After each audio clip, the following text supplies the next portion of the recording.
এখন যেখানে দাঁড়িয়েছি এটা একটা নদী।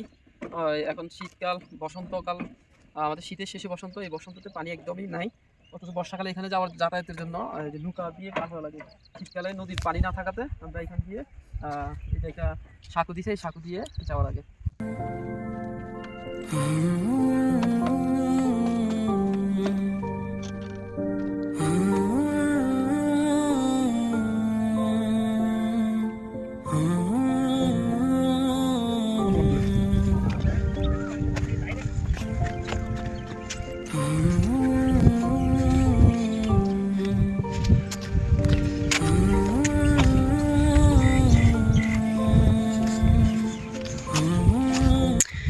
এখান দিয়ে আসলে বর্ষাকালে আসা অনেক ভালো হয়।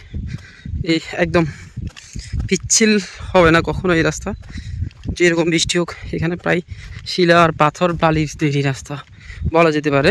এগুলো ছোটোখাটো পাহাড়ের উপর থেকে।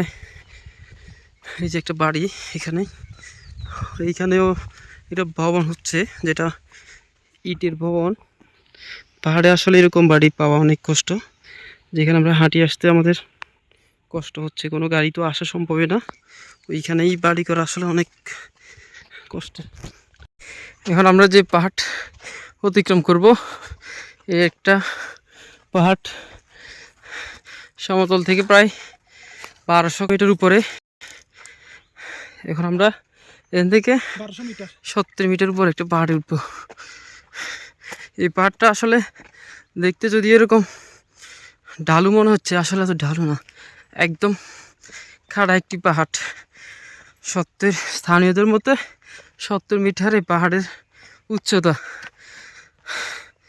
যেটা আসলে আমাদের জন্য অনেক কষ্টসাধ্য হলেও যারা এখানে স্থানীয় আছে তারা প্রত্যেক দিনে 2-1 বার আসা যাওয়া করা লাগে।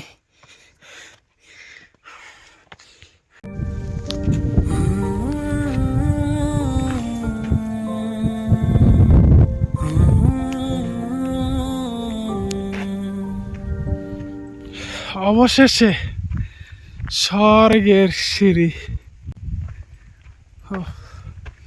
দীর্ঘ কয় ঘন্টা?